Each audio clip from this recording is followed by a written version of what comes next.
Today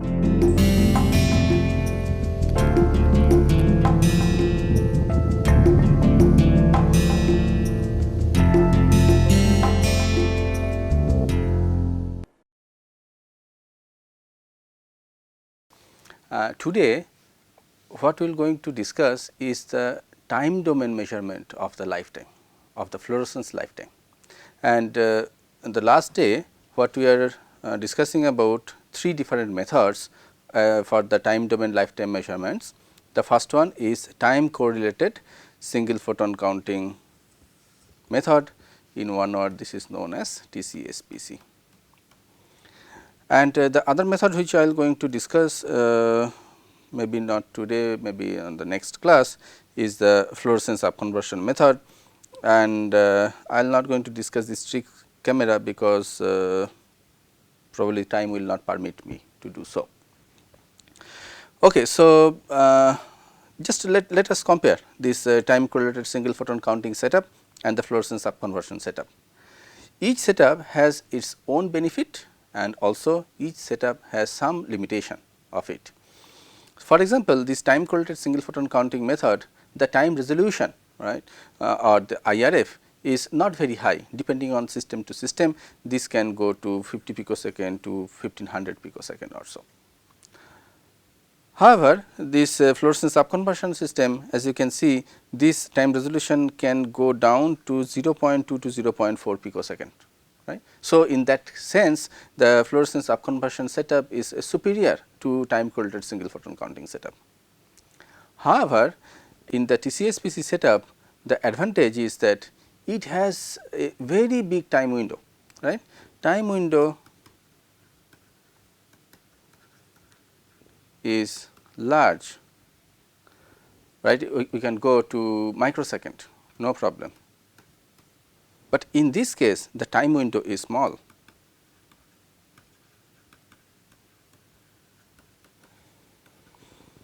Typically, one go to 1 to 2 nanosecond time window for this.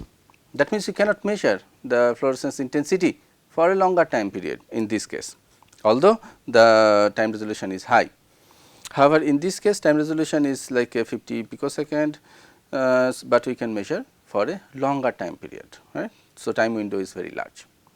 Okay, let us start the TCSPC setup, and as I said that for the time domain lifetime measurements, whether it is TCSPC or whether it is upconversion, what we usually do? We usually excite the sample with an ultra short light pulse, right. So, light is present for very short time, and ideally the light is present so short time that this light pulse is treated as a delta pulse, right. So, delta pulse excitation. It means, if I plot the intensity of excitation light as a function of time, then if this is the time axis, so the light will come like this way and then there is no light and this width is 0, right. So, this is my delta pulse. This is the ideal situation, but in reality it depends on the quality of the laser or the property of the laser, because I want to generate the light pulse as short as we can, and that cannot be generated by normal light source, that what we have discussed, like a filament bulb or the xenon lamp or deuterium lamp, those things we have already discussed. So, we need a special type of light source to generate such kind of short light pulse, right. What is that special type of equipment we need? Is a laser. So, special type of light source. So, we call this pulsed light source.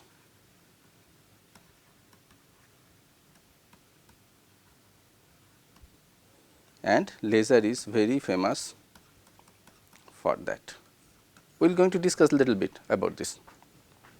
So, once we excite this sample with this delta pulse light source, as I have done here. So, in no time, so this is my 0, in no time the molecules will go to the excited state. On the other hand, if you use a broad light pulse for the excitation, what will happen? Just briefly I am drawing over here. Suppose you are exciting a delta pulse for the excitation. So, this is my 0 time. So, the population, so this is the excitation light pulse, and this is the excited state molecule population, excited state population of those molecules you are exciting. At 0 time, the population will be like this maximum, and then this population will decay. On the other hand, if you use such kind of light pulse, in this case this is not a delta pulse, right, has some width delta t. So, in this case this part of your light pulse will excite some molecule. So, the population is something like this. At time t equal to 0, here the intensity is maximum. So, I will get this maximum intensity. So, and at this time the intensity again small. So, I will get the intensity small. So, the excitation, right, the excited state population will take such kind of shape, and each of them will decay, and the decay will be distorted. That we are going to discuss later also. Okay, so, as you have understand that what I need a very short light pulse like this, short light pulse,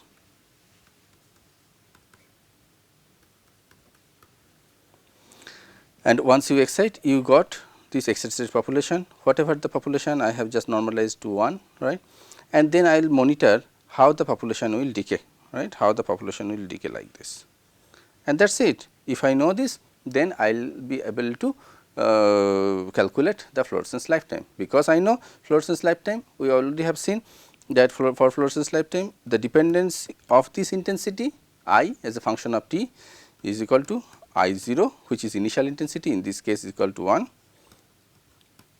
for this particular case, into e to the power minus t by tau, right. So, if I fit this measured fluorescence intensity as a function of time with such kind of equation, then simply I will get this value, because this t is my variable, t is over here t. So, I will get this tau, or I can say that when the population decay is about 63%, then I will get whatever the time, I can denote it as my tau, fluorescence lifetime. Okay. Let us go to this TCSPC setup, the setup by which we can determine this lifetime. As I said earlier, that if the lifetime is very long in the sense in hours, right, then each second you can measure the fluorescence intensity by your normal fluorimeter. So, no problem. However, the lifetime you know is in the order of nanosecond, that we have discussed. That means, to let us say for such kind of nanosecond lifetime, if we start with intensity 1, then that intensity will going to be 0 in about 5 into tau, right. So, 5 nanosecond, right. So, that simply we can calculate over here for a lifetime of 1 nanosecond, right. So, my equation is I equal to I0 to the power minus t by tau. This tau is 1 nanosecond. Let us say I say that when I is equal to 0.001 times I0, then I said that intensity will completely decay, because this exponential function, it will be 0 at infinite time ideally mathematically, but for us when it is like just 1%, I said that the intensity is 0, right, finished. So, in this case what I can do? I can do ln 0.00, oh, so 1% I said, na? So, let me write 0.1. So, ln 0.1 is equal to minus t by tau, t by tau. So, this will be equal to minus 4.6 equal to minus t by tau. So, t will be equal to 4.6 time of tau. That means, when the lifetime is about 1 nanosecond, the time window required to see the complete decay is about 4.6 nanosecond. And if this time window is 4.6 nanosecond, that is 0, and here is 4.6, here is 2.3, here is 1.15, like that. And if you want to see this complete intensity decay, right, you need to get several points over here, right, several points over here. That means, you need to measure the intensity of fluorescence, right, at every 0.1 nanosecond or 0.01 nanosecond or 0.001 nanosecond, something like that, which cannot be done, right, using your standard fluorimeter. It was okay if it is hour, but it is a nanosecond, right. So, I need to measure the fluorescence intensity at every picosecond or so, that means 10 to the power minus 12 second. That cannot be done so easily. So, what we should do? We should use some smart setup like this way. Just I will briefly explain you this setup. Here I use a laser over here, as you can see here. So, the property of the laser is such that it will generate the ultra short light pulse, right. So, this is capable to generate light pulse of short duration. Now, how short? That is the question, right. If the total time window, let us say for this 1 nanosecond, the total time window is 4.6 nanosecond, and if your light pulse is 10 nanosecond. So, obviously, we will not be able to see anything. It is simply like that, using a meter scale you cannot measure a millimeter.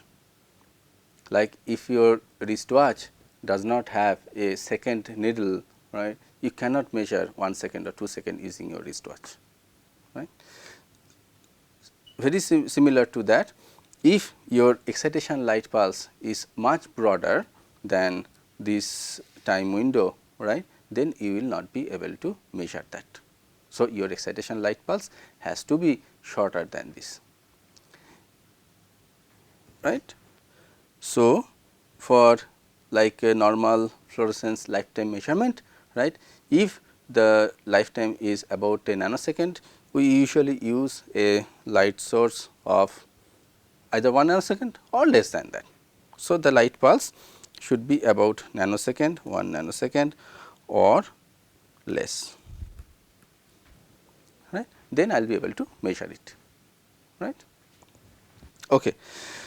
So, this light pulse, so these are the pulse light. So, pulse light means, please note that the light is present for some time, then for the rest of the time light is not present. Again light is present for some time, this width is the pulse width of the light, and then light is not present for some time. Again light is present, again light is not present, again light is present, then light is not present. That means, what I will going to get? I will get a series of such kind of pulses, and that series of pulses can be defined by its repetition rate, right. So, for example, if the time between these two successive pulse is t r, then and this pulse width is t p, right. Then by defining these two quantity, by defining this t r and this t p, I will be able to characterize such kind of light. And another quantity you also have to define here, that is the wavelength of the light, because you need a particular wavelength for the excitation, and another property is the wavelength lambda.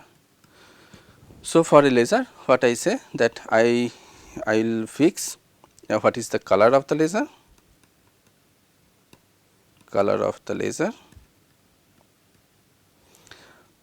what is the pulse width, and what is the repetition rate of the laser.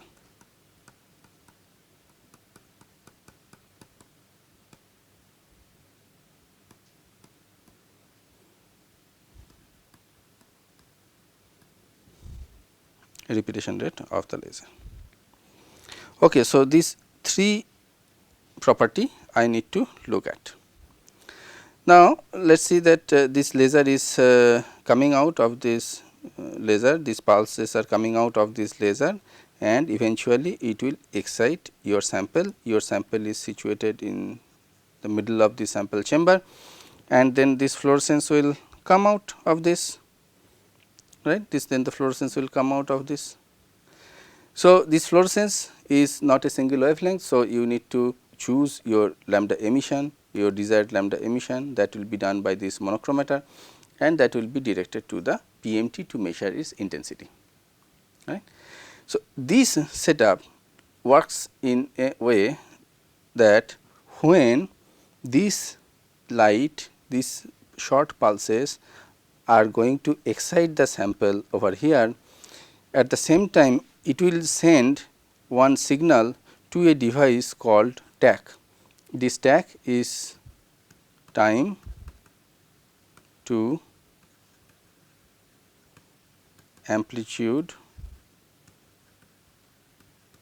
converter. So, at the time this laser will going to excite your sample, at the same time the laser will send another signal to this device tach. The details of the tach I will discuss later, but for now let us take this tach as a kind of stopwatch. So, once it will send the signal to the tach, the start signal to the tach, it will start counting the time, right, and this stopwatch is a very nice stopwatch. It can count the time in the order of picosecond, right.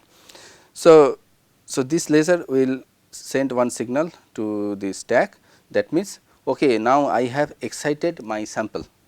So, please start counting time. So, then this device will start counting the time.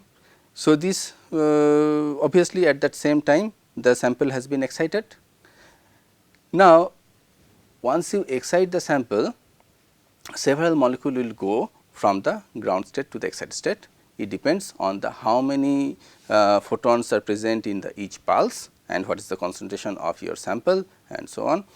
So, you will get a handsome population in the excited state, and as I said on the last day that this not all these excited state molecule will come back to the ground state at a particular time, but this is a random process.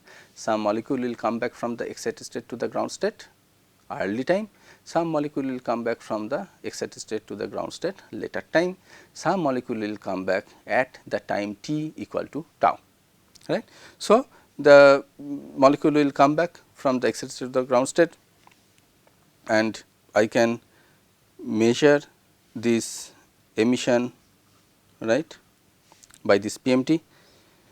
The condition is that in this case that when one photon from this sample position will reach the PMT, when one photon from this sample position will reach the PMT, right, then this PMT will convert this photon to the electron and you will generate a electron pulse over here. So, you will generate a electron pulse over here, that is the current pulse over here, and that this current pulse will come and it will stop this stopwatch. So, now stopwatch will measure the time. So, what stopwatch will measure? Stopwatch will measure my tach, here stopwatch means my tach. So, this stopwatch will measure the time delay between the start and the stop. That means, you have excited your sample and not immediately the photon is coming out of it. It may take some time and you will get a photon falling on the photocathode of this PMT, and this was converted to the electron, and then current pulse will stop it. So, the delay between excitation and emission plus the path length required to excite and then the whole process required to reach to this stop pulse, right. So, this is the difference between the start and the stop. So, in this case what you will going to get? You will get a time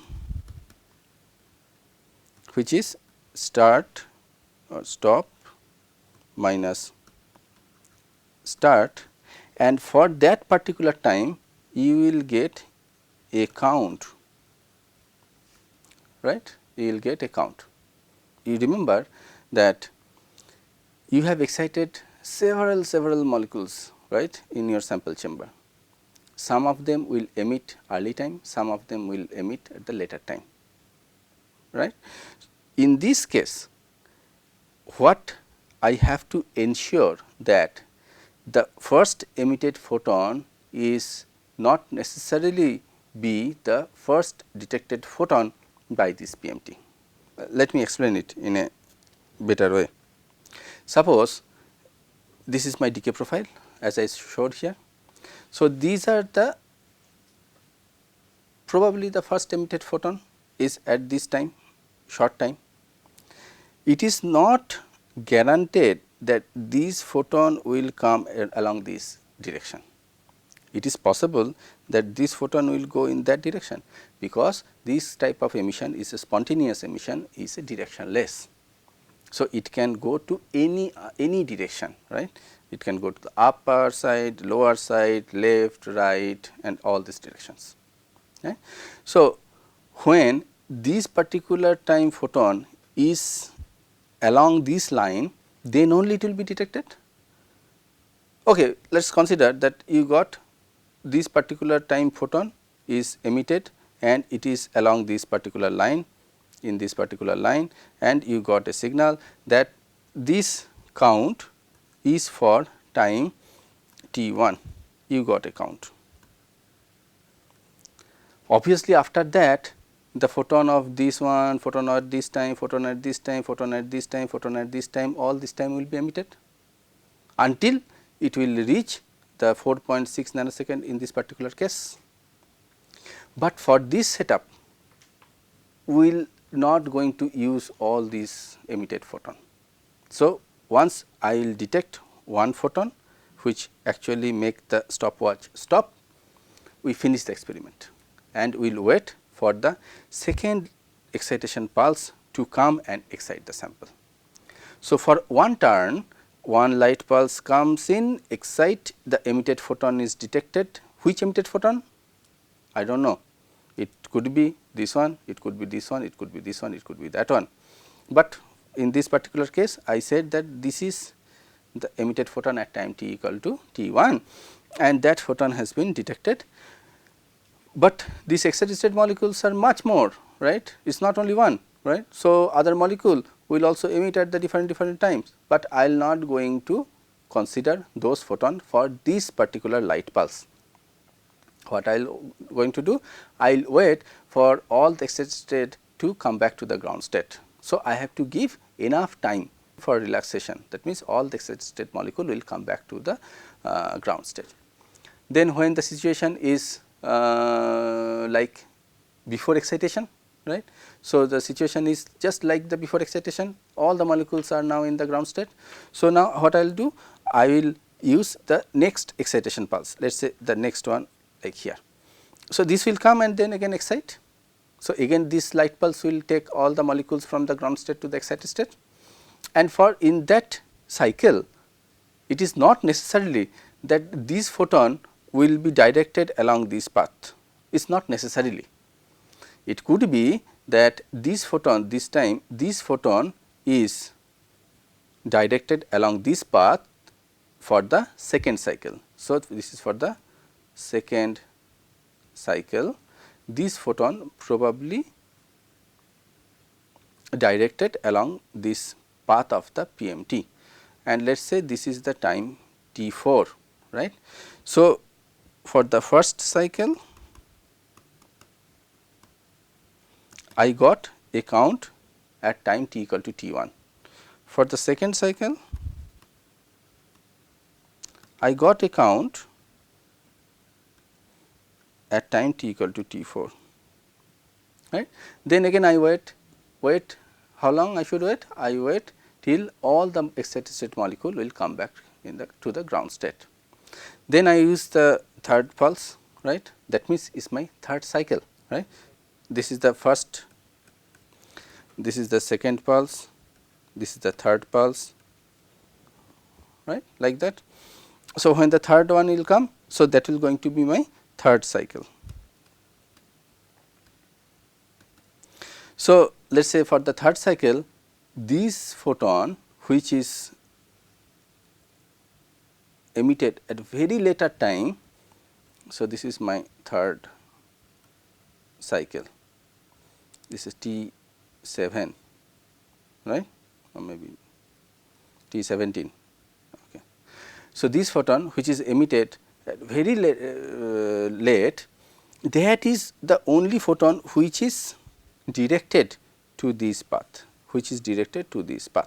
Then in the third cycle I will get a count at time t equal to T17, right. Now consider you are repeating the same 10 million times. That means that same cycle 1, cycle 2, cycle 3, cycle n, cycle million times, cycle 10 million times, and so on. So, there is always a possibility that in that histogram you will get the photon of all these different times to be accumulated, right. So, that is what I was showing over here.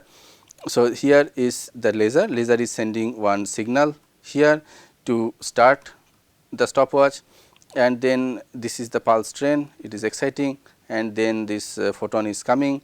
It is not necessarily that the first emitted photon has to be first detected photon, because the spontaneous emission is directionless, and we do something over here to reduce the detection ability of the photon. So, most of the photon should be lost somewhere, right, that I am going to discuss later probably. So, that emitted photon, one of the emitted photon will reach the detector over here, and this detector will send the stop signal, as you can see here, and it will measure the time. So, as at different cycle you will get a different point at different time, like, and this different at different time you will get a count. So, ultimately what you can do, you can plot a histogram like that as is shown here. For the period 1, probably none of the photon has been detected. In period 2, one photon has been detected, here nothing, here one photon at this particular time, here one photon at this time, here nothing, here nothing, here nothing, here one photon at this time, here nothing, here one photon at this time. And if you sum it up, right, for 10 million times, then what you will get? You will get a such kind of histogram, which is nothing but the dependence of fluorescence intensity as a function of time, right. And now, if you fit this using your that equation, I equal to I0 to e to the power minus t by tau, then you will be able to get the fluorescence lifetime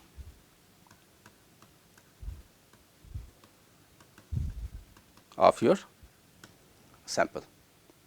Okay, so let me finish here because time is up, and on the next day what I will going to show you that the basic setup which I have shown here will actually not going to work.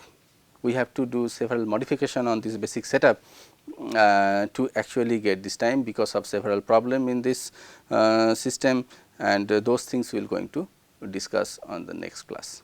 Thank you.